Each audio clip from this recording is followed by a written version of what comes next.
Coterie పొగడ్తల్లోనే మునిగితే రాజు మిగిలడు రాజ్యము మిగిలదు. విజయసాయిరెడ్డి సంచలన వ్యాఖ్యలు. వైఎస్ఆర్సీపీ మాజీ నేత విజయసాయిరెడ్డి కోటరి అనే అంశం శనివారం ఎక్స్లో ఒక పోస్టు చేశారు. అందులో పూర్వకాలంలో మహారాజులు కోటల్లో ఉండేవారు. కోటలో ఉన్న రాజుగారి చుట్టూ ఒక కోటరి ఉండేది. ప్రజలు ఎన్ని కష్టాలు పడుతున్నా, రాజ్యం ఎలా ఉన్నా ఆ కోటరి ఏం చేసేదంటే ఆహా రాజా ఓహో రాజా అంటూ పొగడ్తలతో రాజును పొగడ్తలతో ముంచేవారు. మహారాజు తెలివైన వాడైతే కోటరి కుట్రల్ని గమనించి మారు వేషంలో ప్రజల్లోకి వచ్చి ఏం జరుగుతుందో తనకు తాను తెలుసుకునేవాడు. తర్వాత వారి మీద వేటు వేసి రాజ్యాన్ని కాపాడుకునేవాడు. కోటలో రాజుగారు బాగుండాలంటే సామాన్య ప్రజల్లోకి రావాలి.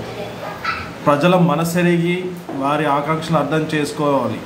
లేదంటే కోటరి ఉండదు, కోట మిగలదు. ప్రజాస్వామ్యంలో అయినా అంతే సంగతి అంటూ విజయసాయిరెడ్డి సంచలన వ్యాఖ్యలు చేశారు. అయితే ఇది ఇండైరెక్ట్గా జగన్ ఉద్దేశించి చేసినట్టు తెలుస్తుంది. ఇటీవల ఆయన సిఐడి ఎంక్వైరీకి వెళ్ళినప్పుడు మీడియాతో మాట్లాడుతూ కోటరీని ఏర్పాటు చేసుకున్నారు. జగన్ను ప్రసన్నం చేసుకోవాలంటే కోటరికి ఆర్థిక ప్రయోజనాలు కానీ కాంట్రాక్ట్లు కానీ వివిధ రూపాల్లో ఉంటే చెప్తేనే అతని జగన్ను కలిసేవారు. ఆ కోటరిని ఎప్పుడైతే విడనాడుతాడో జగన్ రెడ్డి మళ్ళీ ప్రజల్లోకి రాగలుగుతాడు. ఆ కోటరీ ఉన్నంత కాలం ప్రజలు దీవించారనేసి విజయసాయిరెడ్డి అప్పుడు వ్యాఖ్యలు చేశారు. అప్పటి వ్యాఖ్యలు ఉద్దేశించి ఇప్పుడు మళ్ళీ ఒకసారి విజయసాయిరెడ్డి